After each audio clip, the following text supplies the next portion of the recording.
એક રાજકુમારી જે પોતાના નસીબ વિશે સત્ય બોલે છે અને તે સત્યના કારણે તેને મળે છે દુઃખ, અપમાન અને કઠિન પરીક્ષા. શું સાચી શ્રદ્ધા અને ભક્તિથી અશક્ય પણ શક્ય બની શકે? આજે આપણે સાંભળીએ છીએ સતી મૈના સુંદરી અને શ્રી પાળ રાજાની અદ્ભુત કથા. પ્રાચીન સમયમાં ઉજ્જૈની નગરીમાં રાજા પ્રજાપાળ રાજ્ય કરતા હતા. તેમને બે સુંદર અને સુશીલ પુત્રીઓ હતી, સુરસુંદરી અને મૈના સુંદરી. એક દિવસ રાજાએ ગર્વથી બંને પુત્રીઓને પૂછ્યું, પુત્રીઓ, તમે કોનું નસીબ ભોગવો છો, મારું કે તમારું?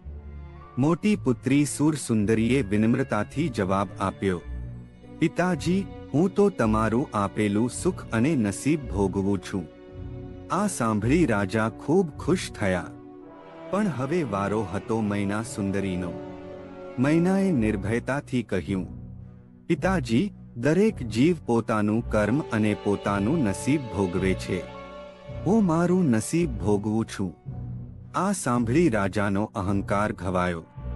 ક્રોધમાં આવી રાજાએ કહ્યું, હું બતાવીશ કે નસીબ કોણ લખે છે. તેમણે મૈના સુંદરીના લગ્ન એક કોઢિયા અને રોગગ્રસ્ત યુવાન સાથે કરાવી દીધા.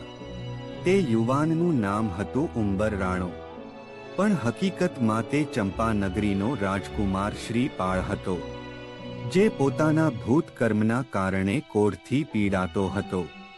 મૈના સુંદરીનું અપમાન થયું, પરંતુ તેણે પતિને જ પરમેશ્વર માની લીધા. મૈના સુંદરીએ ક્યારેય ફરિયાદ કરી નહીં. તેણે પ્રેમ, સેવા અને સમર્પણથી પોતાના પતિની સેવા શરૂ કરી. એક દિવસ તે પોતાના પતિને લઈને સિદ્ધ ચક્રજીના આરાધક આચાર્ય મહારાજ પાસે ગઈ. ગુરુદેવે તેમને નવપદજીની આયંબિલ ઓળી અને મંત્રજાપ કરવાની વિધિ બતાવી. મૈનાએ પૂરી શ્રદ્ધા, સંયમ અને ભક્તિથી નવપદજીની આરાધના શરૂ કરી. તે દિવસો સુધી ઉપવાસ, મંત્રજાપ, પ્રાર્થના કરવા લાગી. તેની ભક્તિમાં અડગ વિશ્વાસ હતો.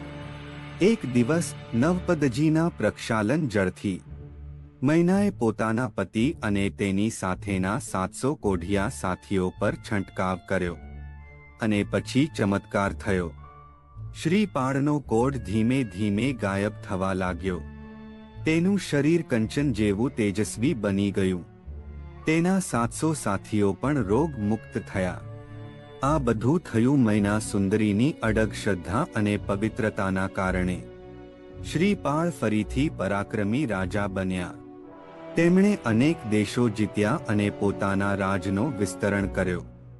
વર્ષો પછી જ્યારે શ્રી પાળ અને મૈના સુંદરી ભવ્ય વૈભવ સાથે ઉજ્જૈની આવ્યા ત્યારે રાજા પ્રજાપાળની આંખો ખુલી ગઈ.